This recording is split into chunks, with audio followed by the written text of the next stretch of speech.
When we say deaf student, people assume they're profoundly deaf, which is the full deaf. They can't hear anything, but that's not true. Deaf covers a wide variety of people, right from the hard of hearing through to the fully deaf. They can also have many different ways of communicating. It doesn't always necessarily rely on British Sign Language. Some students may have been brought up oral, so they'll speak, which means that they'll lip read, which again can cause a problem in the classroom because they can speak, and some deaf people can speak very well and very clearly.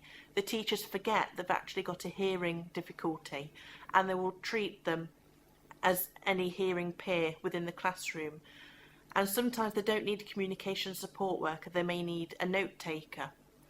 The note taker will usually sit next to them in the classroom, and they will write down what's been said so they can take that away with them as a record in case they've missed any information.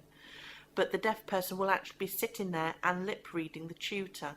So it's important for the tutor to remember that they need to stand in one place where the deaf person has got a clear visual view of their mouth, so they're able to lip read and not wander around the classroom talking. But it's very easy to forget sometimes.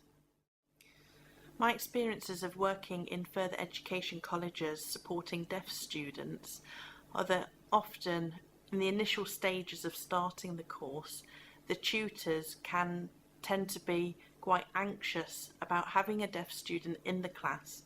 It's something new to them. They've not had a deaf student in there before. They're not sure, how do I go about it? What happens?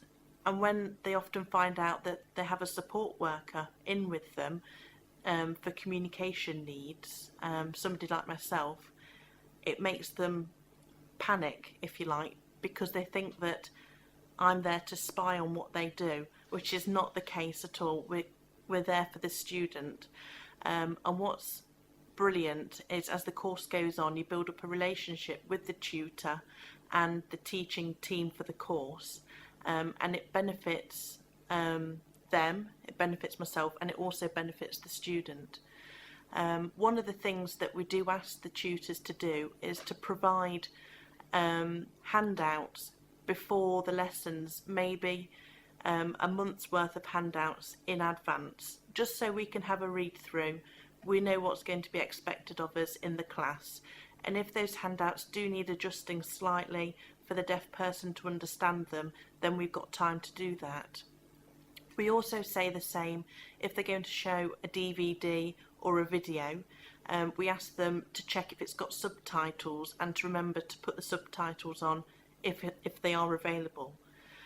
If it doesn't have subtitles, that's not a problem, because we can stand at the side of the television and sign to the student what's being said. But obviously we'd need to see that video before it's put on in front of the class. Another thing that works very well that I found in previous experience, teachers don't necessarily understand the difficulties that deaf students have, because many of the deaf students go into college, English is their second language. British Sign Language is a language in its own right, and a lot of people don't understand that, and they don't understand the complexities of the two languages. They are completely separate, and things like terminology and the jargon are very difficult for a deaf student to understand, because A, they may not be able to spell them correctly, and they may not understand the meaning of the jargon terminology. So what we do is we take them to one side. We've already been given a sheet from the tutors of all the terminology used throughout the course, linked to the course, and we'll sit down, we'll create signs if there aren't signs already available for the terminology, so that the student's got an understanding, and we'll also write down the meaning. So on this one sheet, it's almost like a dictionary that have the meaning, the sign, and obviously the word of what it is. And throughout the course they got that then, and they can go back and look at it, and that's a resource then that can be used and passed on to other students who may wish to do the course. The communication support worker is there to support the student on one-to-one sessions with their language, helping them to improve on their language, as well as aid them in communication in the classroom, in group tasks, etc. The interpreter is there to translate the information from English into British Sign Language, and that's it. That's the two main differences.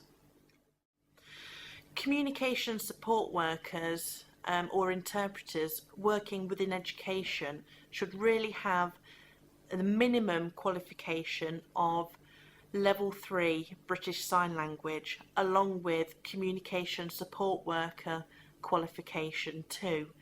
If they're an interpreter working in education, they should be a minimum junior trainee interpreter registered with either CACDP or with ASLE, or even both.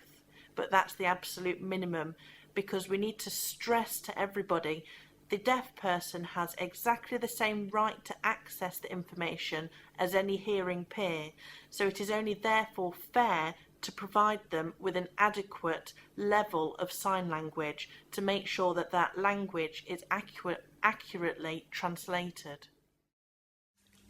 It's also important to realise that you need to have a good level of understanding of BSL. So I must stress that it should be at least a level 3, working towards a level 4, to ensure that they have good access to communication and that they have a large vocabulary range. That's very important. If you have a limited vocab, then you're not going to be able to express your understanding. So at least a level 3, certainly working towards a level 4.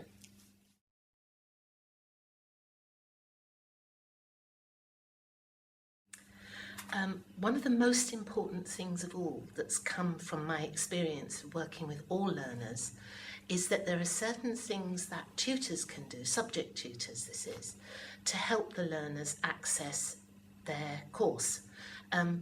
True inclusion is not about teaching a deaf learner in a certain way, or a dyslexic learner in a different way, or a learner with autism in another way. There are certain things which are common to all students.